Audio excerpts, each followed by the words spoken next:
the very first episode of Roll, Play, Grow, the podcast for tabletop entrepreneurs, creators, and fans. My name is Courtney Stover, and I just want to say thank you for checking out this podcast. Since this is our first full episode, I want to spend a moment explaining what this show will be. We are going to talk to some of the really talented people behind the unique brands within the tabletop RPG space. We're going to learn about who they are, what they do, and then dive into the business. How did they get started? What are some challenges that they've faced? How are they turning their passion for gaming into a business or a career? We are going to talk to such a broad range of people, and I'm really excited to learn their stories alongside you. Roll, Play, Grow is actually the newest part of a business that I run with my husband called Lightheart Adventures.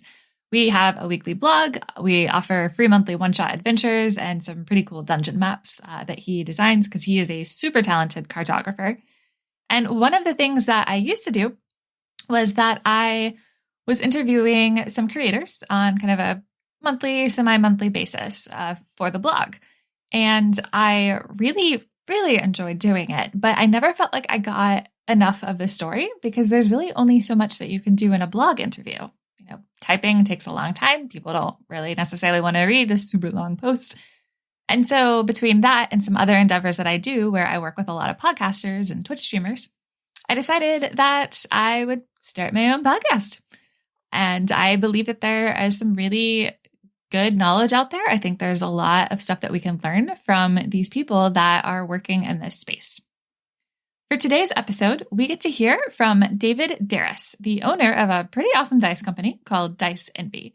They offer a huge variety of really intricate and beautiful dice. They use a lot of materials like wood, metal, and acrylic. And they have some of my favorite dice out there, including these oversized D20s that they call the chonky dice, and then a really unique shape that they use for their D4s called infinity dice. Another feature that I love is that they've got these monthly subscription boxes. Because frankly, how can you say no to getting a whole bunch of super cool dice every month? David has some really fun stories that he shares in this episode. And we also go into a bit of a scary experience he had when he was first starting out. I will say, as a disclaimer, that Lightheart Adventures is actually an affiliate with Dice Envy. So after you listen to the episode and you learn how cool David is and learn about some of the really exciting projects that he has coming up, if you go to their website, diceenvy.com/lightheartadventures, and if you use our code lightheartadv at their site, you'll get 10% off of your order. You'll support his business, you'll get some really cool dice, and you'll help support this fledgling show. So now that I have that hashtag affiliate promo out of the way, let's dive into this super fun interview with David.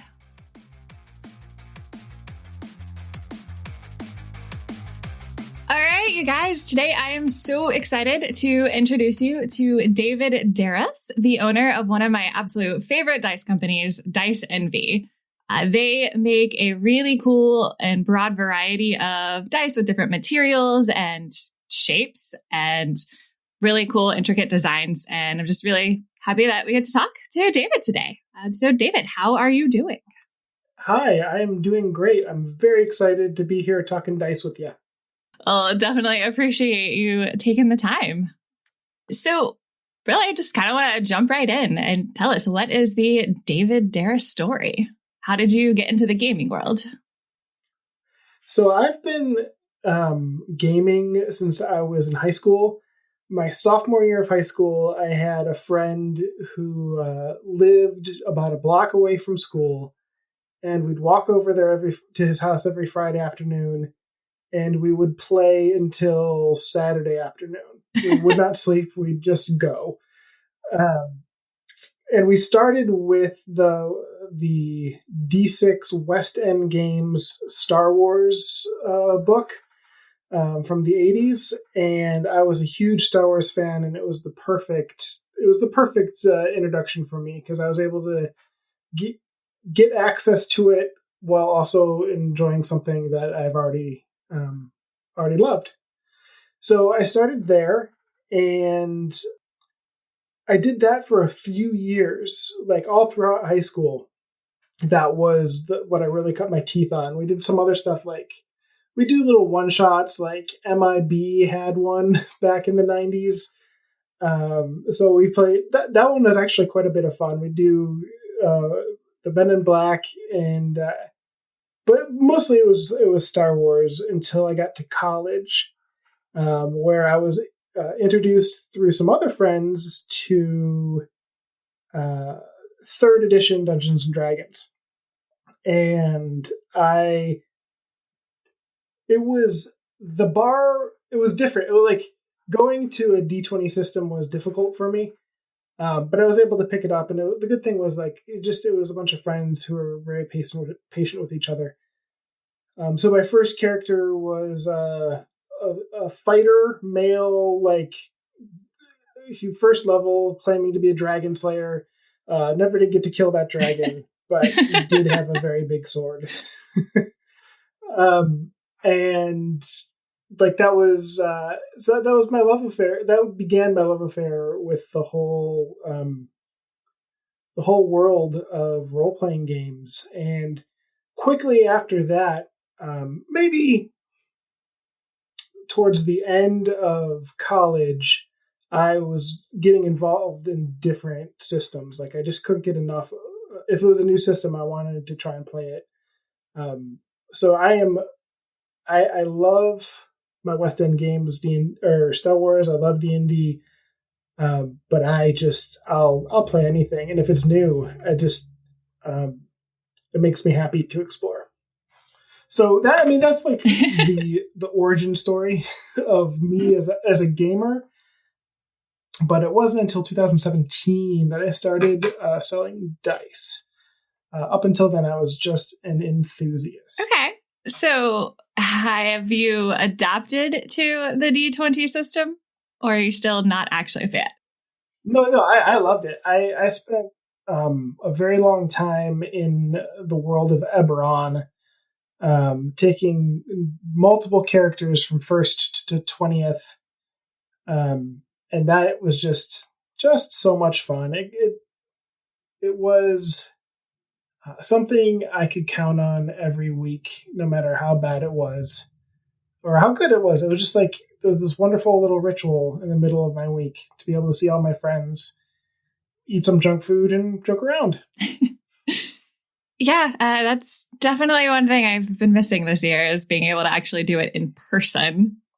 We used to have a potluck every time that we played, and well, oh, that sounds so good. Yeah, right. And then like no one has the stress of having to figure out, oh, is it like who's going to cook this time? Everybody, but it's only a small thing. It was good. One day. One day we shall return. Yeah. So what are you currently playing? Like, tell us a little bit about your characters. So right now, I have leveled up in life from single gamer dude to owner of a company with a little kid, and I'm 2 years into almost 3 married. So I don't have as much time. I mean, I do. I'm about to answer your question, but I used to be able to answer like 5 characters. Mm-hmm. Right now, I am down to just 1, and that is we're playing World of Darkness, and we're playing the 2nd edition Mage: The Awakening, and I am playing a luck mage who is a professional gambler, like a riverboat gambler, and we just started it like 2 or 3 weeks ago. Oh, nice. Before that, I was doing one-offs with the crew at Dice Envy. So we did some masks here. We called it Heroes in Progress, and we streamed that one. And I'm learning more about the Powered by the Apocalypse system. So that was my first introduction to it.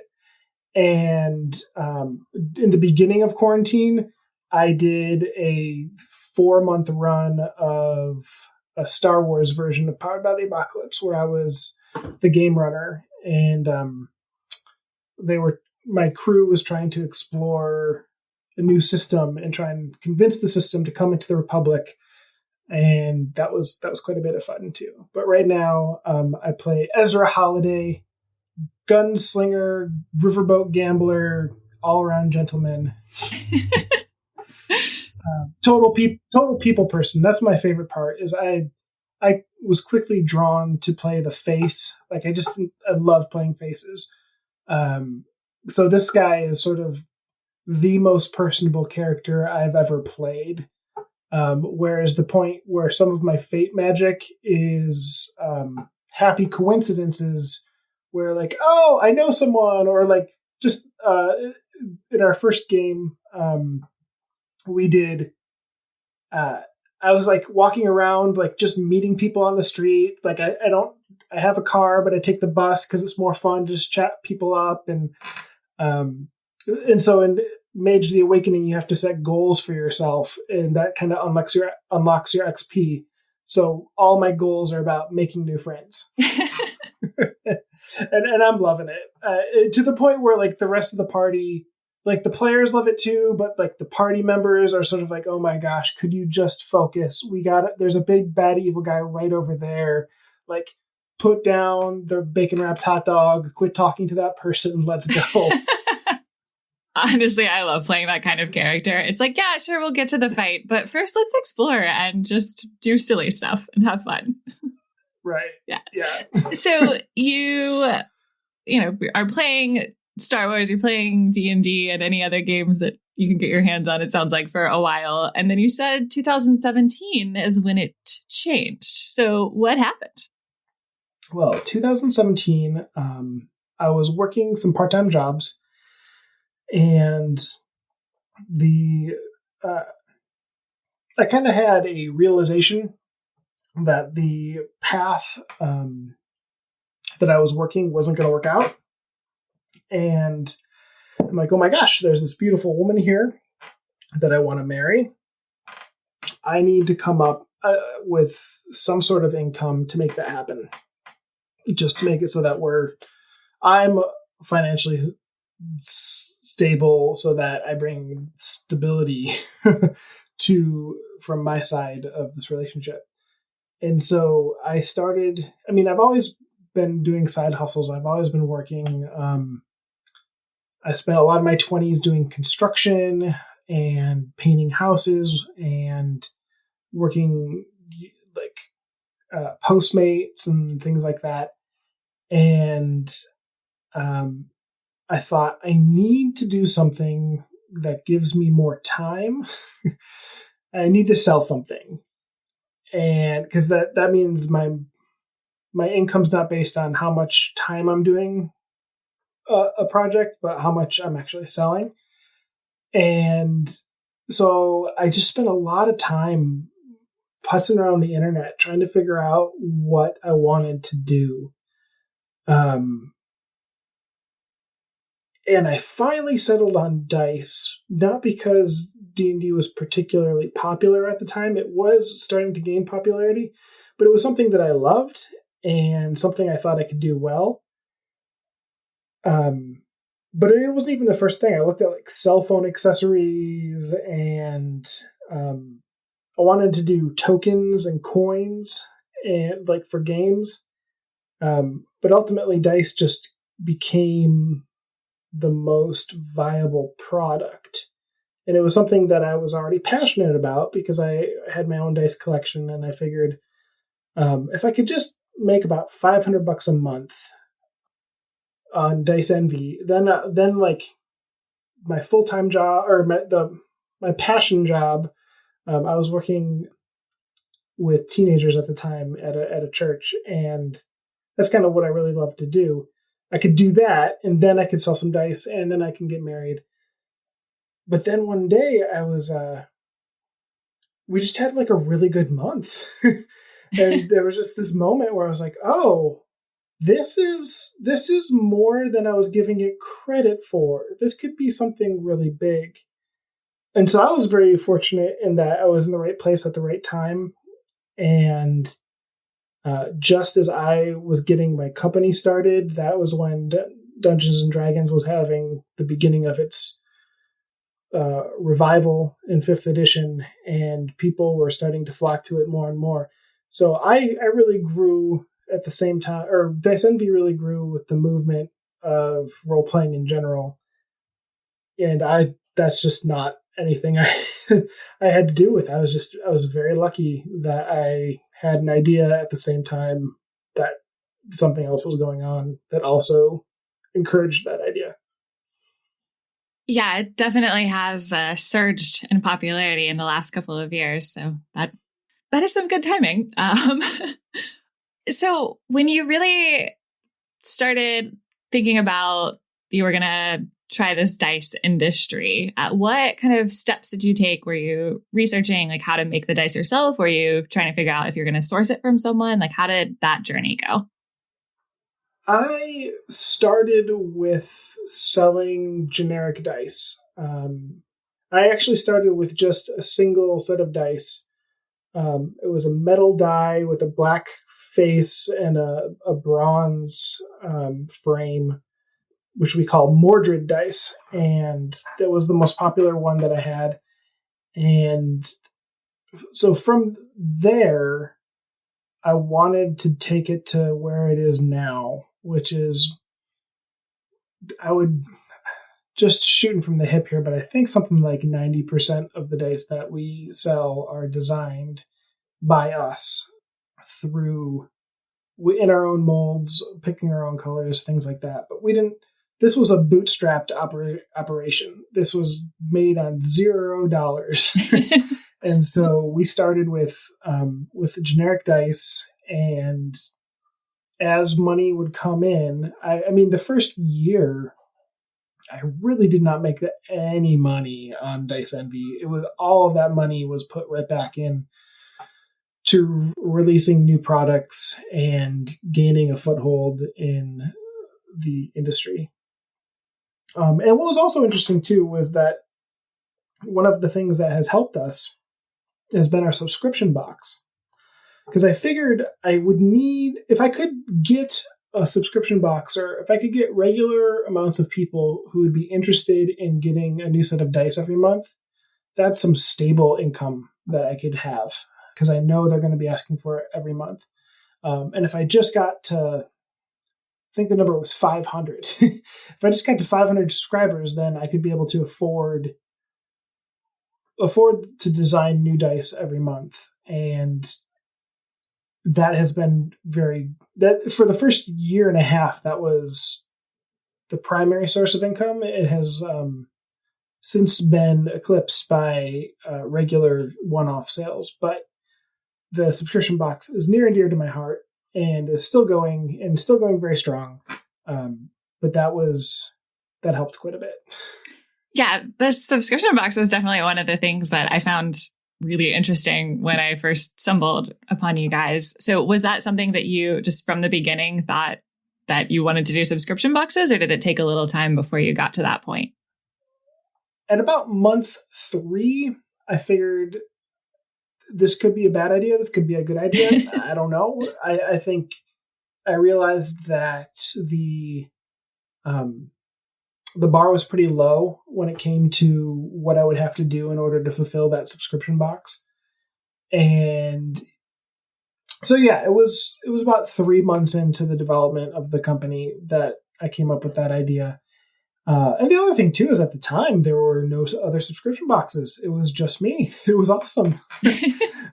And like I can remember even like the first month we had so many people wanting to get dice in a subscription box. I had to go to my local gaming store and just buy them all out of their dice. Oh my gosh! Because I was like, I don't have the product. I just need to get these out. And so yeah, they love me there. I didn't make any money that month, but everyone got a set of dice.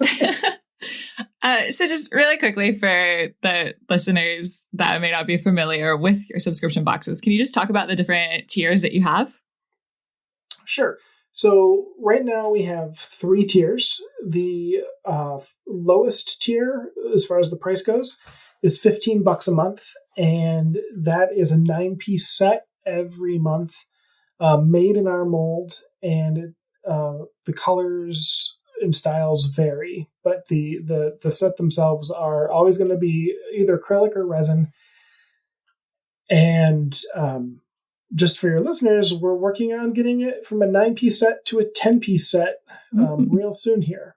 with no price change. We're just going to throw in an extra D4 because we have a design that we've patented that we love and we want to get it out there. So we're just going to start throwing it in there probably. Well, I'm not going to give a date, but very soon. Very soon.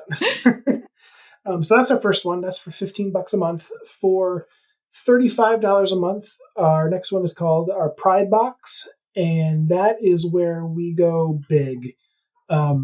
That's where we design new metal molds, where we try out new materials. So last year, or this 2020, we've done a malachite stone set. We've done a purple heartwood set. We've done several metal sets out of zinc and aluminum, as well as some expanded 10-piece resin sets that are custom engraved. And that's where I have the most fun, because the NP set, or the lower tier one, is fun to pick the colors, but there's so much more thought that goes into the style and designs when you're making new molds, or you're making things that look completely unlike anything that's ever been brought to market. So those are our two main ones. And then, so we're called Dice Envy. So we had the Envy set is the lower one. The Pride set is the middle one. We're kind of going with like a 7 Deadly Sins type of thing. We also have the Gluttony box, which is basically you can buy both of those sets, and we'll send you both, and we knock a couple bucks off for that. And then also for international people, we do something we call the Sloth option, which is to save on shipping. We'll ship 3 months at a time instead of 1 month at a time. But the dice don't change. You can still get one of those 3 tiers, except 3 months at a time. Yeah, that makes a lot of sense. Yeah, because that was one of the feedback we got. We have a lot of fans in Australia, New Zealand, and England. And they're like, this is great, but when I'm paying the same amount for shipping as I am for the dice themselves, it doesn't make it affordable. It doesn't make it reasonable. So yeah, we decided to slow it down a bit. And so far, we've had really great success with it. Yeah, you guys are always coming out with new dice. It feels like every couple of weeks. Yeah, we try to make sure that the rotation is that there's something cool every week for you to get in on. The idea is like, not every set of dice is something that everyone's going to want, but we could cover our bases and we can have some cool stuff. So we try to do, the runs are a little more limited, but we try not to we don't want to encourage the scarcity mindset. We're very much against this whole buy them now, limited edition. And that's why we have one of our boxes too. So if you want all our new stuff, you can get it through the box. But if you kind of want to test your luck, or we do limited editions every week so that people can get access to that as well. So yeah, that's kind of how we work with that. Yeah, that's really cool. And I love seeing all of the new designs, and that leads me to my next question, and that I'm very curious about what the process is from kind of the first design concepting all the way up to production of a new dice set. Can you walk us through that? Sure. So sometimes we work forwards and sometimes we work backwards. We might come. So most recently in our Envy box, by the time your listeners hear this, we've done a Disney villain themed set of dice, which kind of has the lime green and purple and black of every single Disney character that's ever gone bad. Gosh. And then it has a really cool swirled effect that you don't see very often. And that was something where I was like, oh my gosh. I saw a meme where it's evil, in the acronym is something, all villains are lime. I'm like, oh, this is too good to pass up. We need to base a set of dice off of this. So we picked the colors based off of the lime green, and then we picked the effect based off of what looks like most Disney smoky magic. And And that one was probably one of the easiest things we've ever had to do because we just have to pick the Pantones and ship it out. So yeah, it starts with like the idea and then moves forward. So we had, and then the other thing too is like we try to cover different themes. Like we want people to buy a set of dice because they resonate with the idea behind the dice. So just recently we released something called Song of Rest, and that was a very popular set of dice. It was a music set of dice, and it has music notes on it, and it's purple. And we wanted to do a bard set of dice, and one of our chief marketing officer, Abria Iyengar, is just loves purple so much. So the default's always purple in the office. Unless we can come up with a better reason to make a different color for a set of dice, it's going to be a purple set of dice.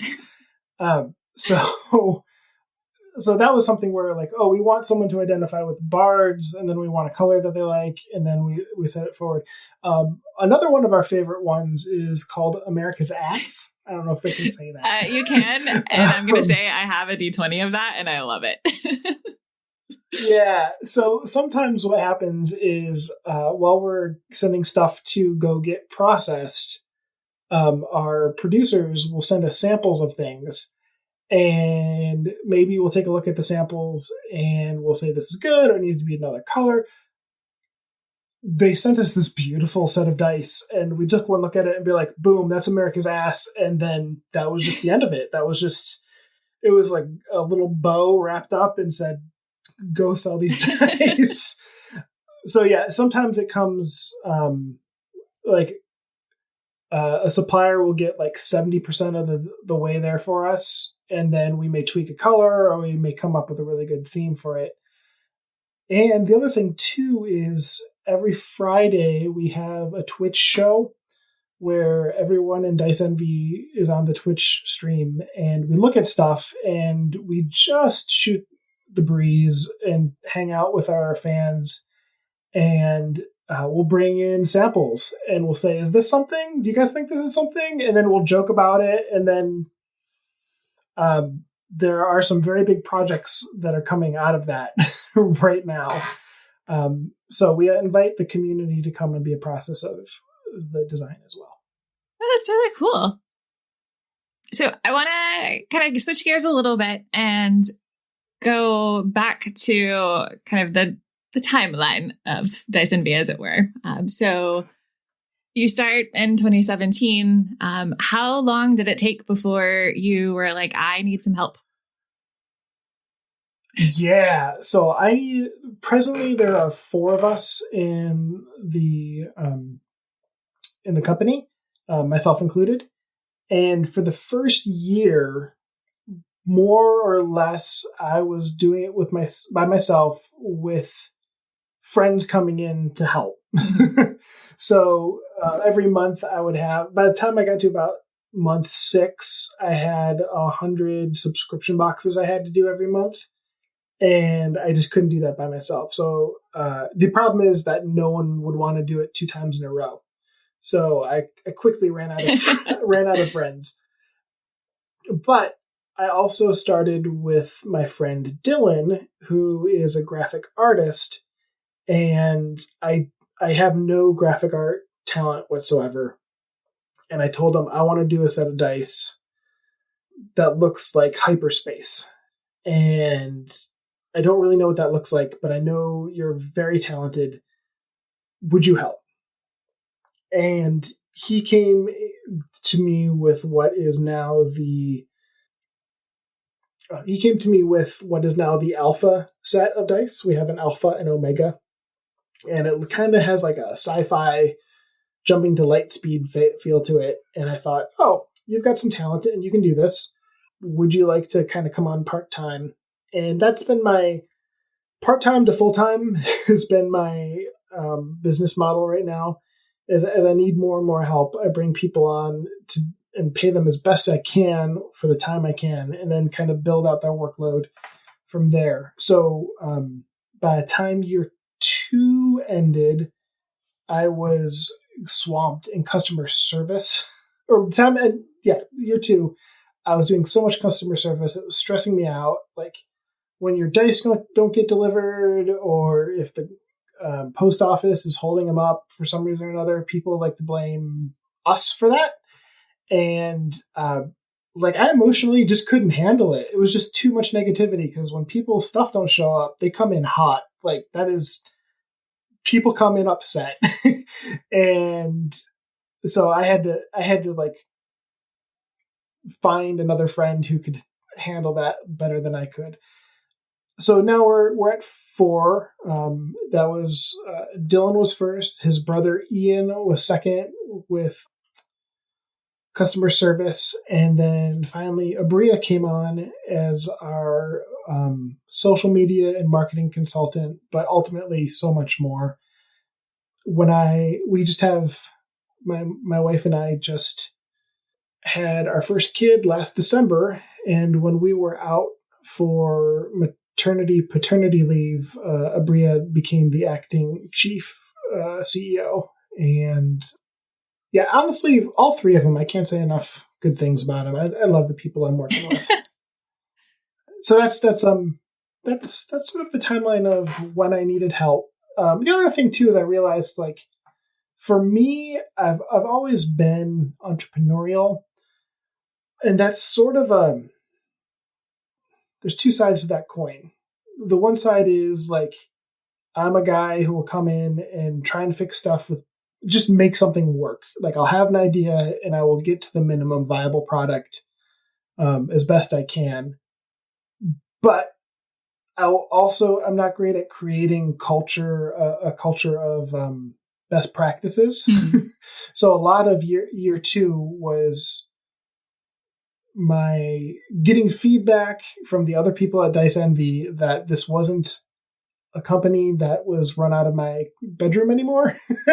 And like I had to communicate with them when I put something new up, or if there's a new color or a new style. Like I can't do like an ad hoc, oh, by the way, guys, this is happening.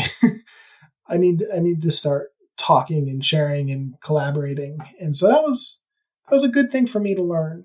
And I still drive them crazy a little bit, but not nearly as much as I was before. What would you say has been the most challenging part of running Dice Envy? Yeah, so every February is the worst part of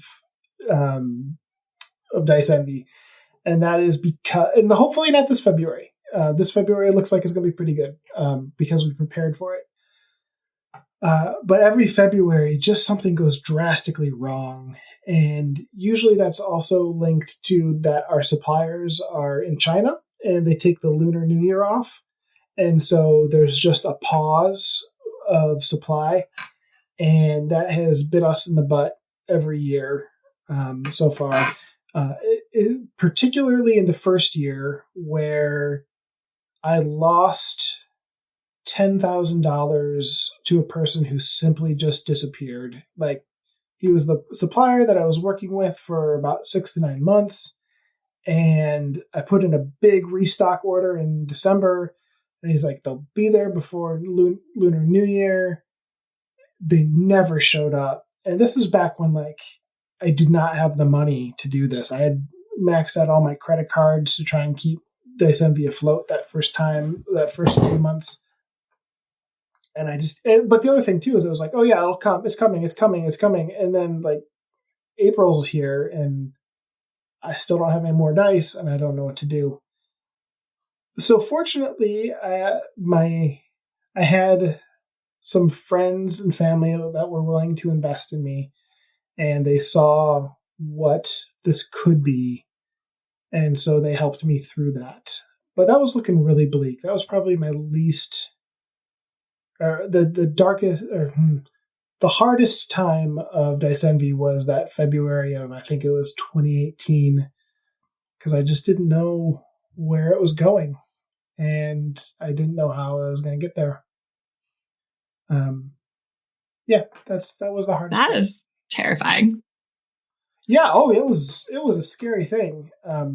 But then there was another moment too, like that shortly after, where I got product back in, and I remember for the most part it was still me, and Dylan was helping when I needed, but like he was maybe putting in like 10 hours a week, maybe. But I went on a hike because I love hiking, and I was in the Santa Monica Mountains, and I had taken a 3-hour hike, and I came back to my car and I checked my Shopify app, and I had made $50. And I thought, I just made $50 for hiking.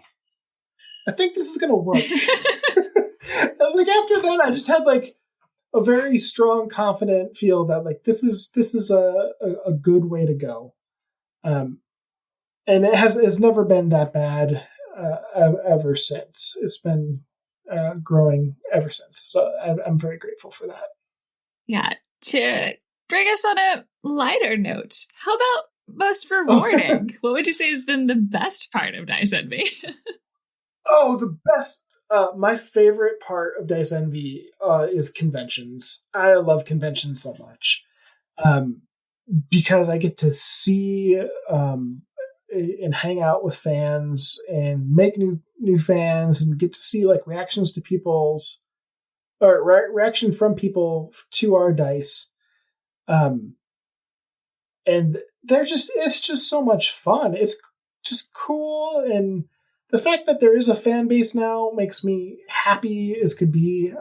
Like I mentioned, I'm kind of out in the sticks in Washington right now, and we're taking my dog to get groomed, and I had my convention shirt on, and the groomer was like, "Oh, I didn't know Dice Envy made shirts." I'm like, "We don't." And she's like, "Oh my gosh, I can't believe," and I told her I'm the owner, and she's like wanting to take a picture with me, and I was like, "Oh my, what is this? This is cool." So just the fact that people are out there, or like sometimes I'll hear from friends that are like across the nation saying, "Oh yeah, my hobby shop is buying Dice Envy dice," or people get excited when they get to like name drop me, which I thought that is the weirdest. That's not a thing. That's not a thing. And it's not, but for some people it is. So I love. I've always been a people person, and I love the fact that I get to. And I'm a huge dice nerd too. Like I always have been, well before Dice Envy. So I get to like geek out about something that I love with other people, and that's my job. That's awesome. I love it. So have you ever walked into a game store and just been like, "Oh, that's my dice"? Unfortunately, not yet. We're our game. We don't have a ton of retailers, and they're kind of spread out. But I do love it when I see people at conventions using my dice that I know they didn't buy them there. Like I love seeing it when they buy them there too. But there are times where I'm at the D&D table and I'm like, "Oh my gosh, those are really great dice. Yeah, the Dice Envy." And I'm like, "Oh, do I just walk away, or do I be like, I'm the owner? I'm so glad," because I'm worried about coming in too hot and like overwhelming the person. But yeah, I love the social aspect of it, and getting the product out there, and also just knowing that something that I'm doing is in tons of people's houses, and like they're in favorite collections of little dice goblin hordes, and it's I don't know, I find it very rewarding to be a participant in this whole movement that is role playing. Yeah, it really is fun just starting to connect with different people in the community, because we've been doing other things with Lighthearted Adventures for about a year now, and just we've made so many good relationships already, and I cannot wait to actually meet people at a convention. Yeah, it's a ton of fun. Can't recommend it enough. Since we're on the topic of conventions and that being kind of one of the big things that you were doing, let's talk about this year in all of its glory. Kind of how did you guys pivot? So one of the things that we were blessed to have is that we were not convention facing before COVID. When we did conventions, they were always extra. Everyone in the company always viewed them as like extra money, extra time, like not at the heart of our business model, just something that we want to grow into. But even then, we were doing like 5 to 7 a year.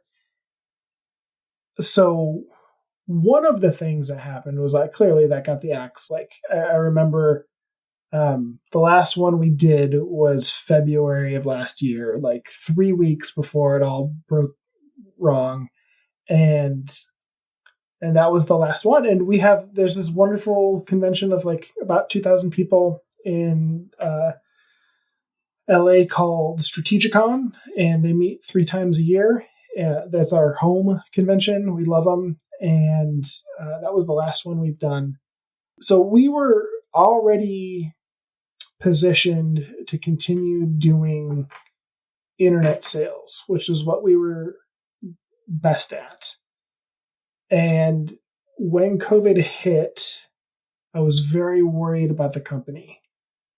I think everyone across the world, I think that would be accurate to say, didn't know what was going to happen to their company, to their jobs. And we have been fortunate that, again, with that subscription box, that was something that we have not seen a lot of losses on.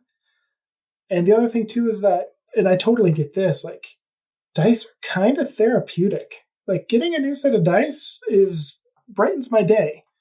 And so we found that things didn't really stop. They lulled a little bit, but also there are less places to buy them now than there were before, with the shutdowns and things of those matter. So we could have been hit harder by this global pandemic. We've been very fortunate in that we've been able to keep our head above water, even though it's been hard emotionally and relationally, and like we had to rethink our business model for shipping, because we fulfill all of our own shipping, and we had to basically turn it into either like one person, like I would go myself to the office and do fulfillment, or the Ian and Dylan, the twins, they live together, so they quarantine together so they can go and fulfill at the same time. So we kind of had to switch around how we did things. All of our meetings are now on Zoom, and we don't see each other very often, but we do meet regularly. And other than that, we've just been trying to plug along. Yeah. So outside of not being able to be in the same place at the same time, do you have a central kind of warehouse location that you are operating out of? Yes. So we have a hub in North Hollywood, and that is where we started and where I was living, and where I met all of the Dice Envy crew. But it's not like warehouse is an overstatement. we have like a 300 square foot office that we rent, and it's tight. It's a very long, narrow office, but it's our place, and it's so much better. We were fulfilling out of my spare bedroom up until like this time. No, I would say up until last year around March, it was still something I ran out of my house, and that was not a good place for it. we probably should have moved it a few months earlier, but we needed to find like a nice, affordable place. So yeah, we have a central location. It's in North Hollywood. You'd never be able to find it because it's tucked away in a little office building. But it's home. It's home base. Yeah. So next couple of questions, honestly, are just because I'm really curious. I used to run fulfillment for a fair trade company, and so I could actually nerd out about this kind of topic. So since we're here, like how much inventory do you typically keep on hand? Ooh, that is a good question. We have, I would say, we probably have about somewhere between 10 and 15,000 sets in the office. Yeah, that sounds about right. Yeah, that's a lot to hold in such a small space. Yeah, it's we've become experts at squirreling them away, and we have actually, you know what, that's okay. So we have our 200 square foot office, and then we also have a little back room as well. So that is able to create space for us to work.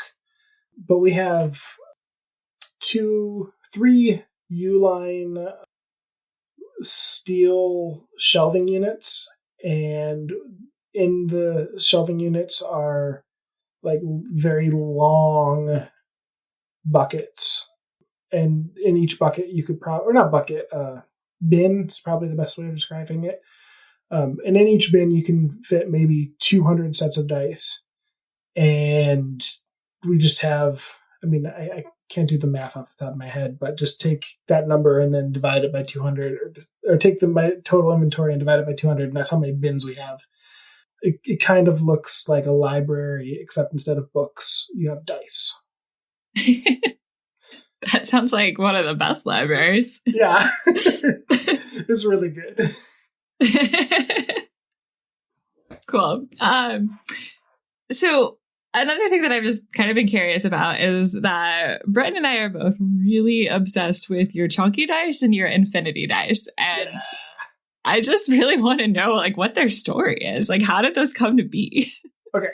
So the chunky ones, the story is a little bit smaller.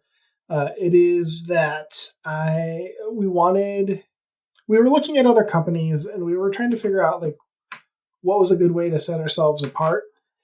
And just having a big old chunky D20 is so good. Like, okay, so for me, one of my instincts is to go tiny. So we have tiny dice, and I went big into like 10 millimeter sets of dice because I love the idea of just tiny. The feedback was they're too small, which makes sense. Like, especially, I mean, people who are gamers run from 14 to 65, 80, whatever. And those older individuals needed bigger numbers. So we're like, oh, you want some bigger numbers, eh? I think we can do that. So we came up with the chunky, and it was just an immediate hit. And when I started playing with them, I figured out exactly why. They're nice to have.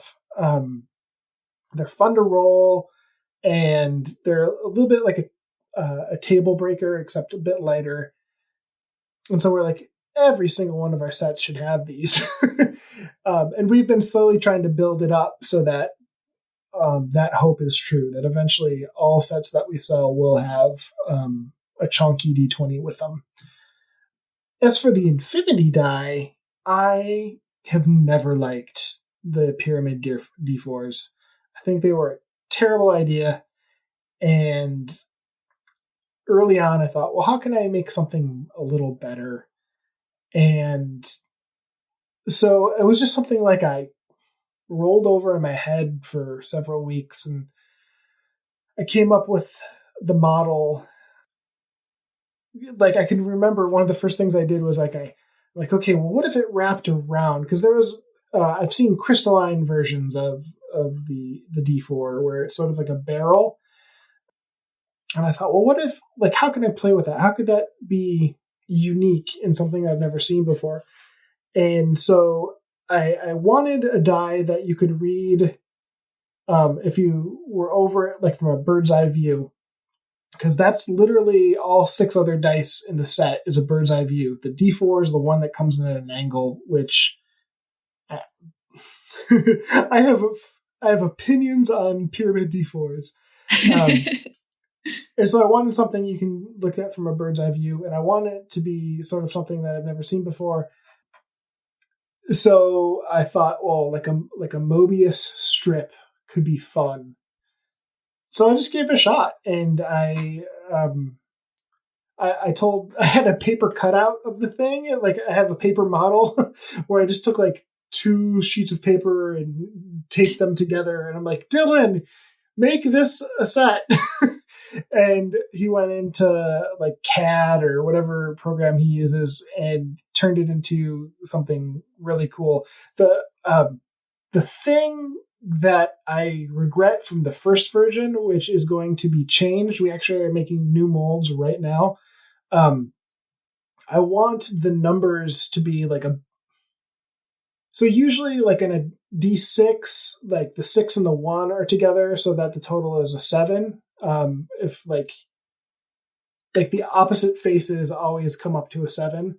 So when I was doing the D4, I wanted the opposite sides to come up to 5 because that would make a lot of sense.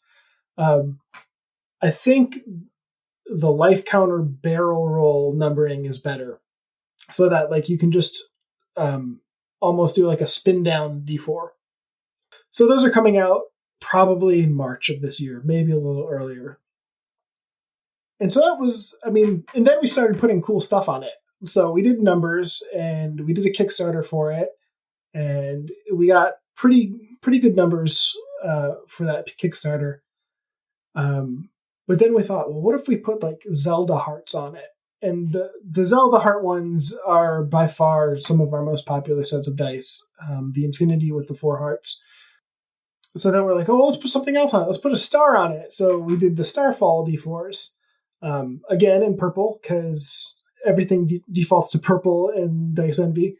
And then something fun that I'll just tell you and your listeners is that we're currently working on Skull D4s. So those are there's going to be a black marbled Infinity D4, and they'll have skulls on them like an 8-bit sort of video game skull. And they're going to come in with white skulls, and then half of them will be white skulls, and the other half that we're going to release at the same time are going to be in pink. So we'll have pink and black and white and black. Oh my gosh. Yeah, it's going to be really cool. And when did you say these are coming? They're honestly, when we talked about difficulties about Dice Envy, the other thing that is just always a constant difficulty is fulfillment, as far as like sometimes product simply doesn't get made in the timeline that I was hoping for, in the timeline that the people promised it would be. It's just like, I would say 1 out of 4, 1 out of 3 sets of dice don't come when in the projected time frame, which is a problem with the subscription box, especially this year. Has been we usually ship at the end of the month, and sometimes, unfortunately, it's been like the beginning of the next month lately. Anyways, to answer your question, is as quickly as they get here, they're coming out.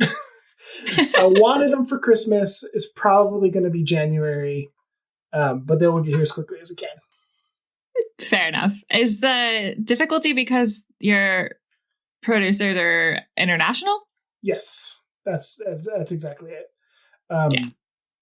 And the other thing too is they're just like, we're not the only people they work with, and sometimes we don't get priority, which sucks. But I don't know. It just seems like part of doing business, and I'm not too concerned about it. But then that's the other thing that we've been really working on this year has been, like I was talking about before, like getting best practices going. We've got the best practices now, and now we've got like up until June of this year, the dice have been designed, they've been ordered, and they're being shipped to us. So there's more stability now than there ever has been for Dice Envy. Yeah, that's great. So you kind of gave us some teasers already, but just to ask, are there any upcoming projects that you are really excited about that you'd be willing to share? Yes. Okay. There's one that I want to share with you, but I have to be very careful in what I say. We're doing a Kickstarter. It's going to happen this 2021. It's going to be a game changer. These dice are unlike anything you've ever seen before in your entire life. And I'm so excited with both the set of dice and the people that and you may have heard of that are going to help us with them. Oh. That is as much as I can give out as far as our Kickstarter is coming up, but it is going to be it's going to be more than a set of dice. It's going to be an event, and it's going to be amazing.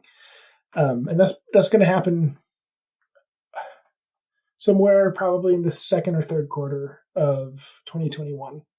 When it comes to cool stuff that I can talk more about, we are going big on engraving in 2021. So, for instance, one of the sets that I'm proofing right now that's going to come out is a wild shape set of dice. And I am so excited about this set of dice. So it tells a story within the set of dice from the D4 to the D20. And the D4, you get human hands and you get a very human font. And then as you go down the dice, the hands start to wild shape into bear paws. And the font starts to go from a human to from Star Wars-y futuristic, like sharp clean lines to more of like a cabin and Big Bear type of lines. And then there will be a bear on the D20. So it's like your wild shape is fully manifest in the set of dice that you have. And we're working on those right now. The artwork is getting finished, and they haven't gone to production yet, but they were going to be going very soon. I can already think of like 5 druids in my life that will need that set. Yeah. And the other thing too is we're not stopping at just a bear. Whatever your wild shape is, we're probably going to hit it eventually. Oh my gosh. I'm about to have so many dice. Well, thank you, David, so much for joining us today. And this has been really fun. I honestly feel like I could talk to you for several more hours. But to kind of wrap things up, where can people find you? DiceEnvy.com. That is the best place to go. I actually don't have a social media presence, like personally, like I don't have a Twitter or anything like that, but I do check out the Dice Envy Twitter, which is just the name Dice Envy, and the Instagram. I help curate that and make sure that it's up to date. And I also do little weekly reveals of dice and reviews and things like that on the Instagram. So that Dice Envy on Twitter or Instagram is probably the best way to go if you want to interact with us. Okay. And then you said you had a Twitch too, right? Oh yeah, we have a Twitch, which is also just Dice Envy. And every Friday we have Dice Chat, and I highly recommend Friday at 2 p.m. Eastern. Come join us, and maybe you will help us design a new set of dice. And then the twins are doing a Pokemon Nuzlocke too, just because, content. So we have all sorts of fun stuff on the Twitch channel, and we love hearing from our fans. Perfect. And I'll definitely have all of those in the show notes. But again, thank you so very much for hanging out today. Great. Thank you so much. It was a pleasure. Thank you so much for listening to today's episode of Roll, Play, Grow. To find the show notes for today's episode, you can go to lightheartadventures.com/RPG. To follow on Twitter, you can either find me at Lightheart ADV to get some more of like the business updates, which will involve some maps anytime we do a blog.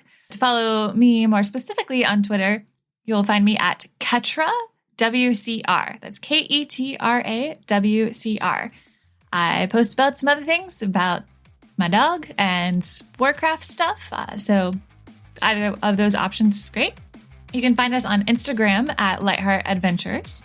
And you can find us on Patreon at patreon.com/lightheartadventures. One of the biggest things that you can do to help support the show is to subscribe to our episodes on whatever podcast player of choice that you prefer. And if you are enjoying it, please leave me a review. Reviews are one of the biggest ways to help a new podcast kind of get up and out there in the world. Thank you so much for your support, and I'll see you next week on Roll, Play, Grow.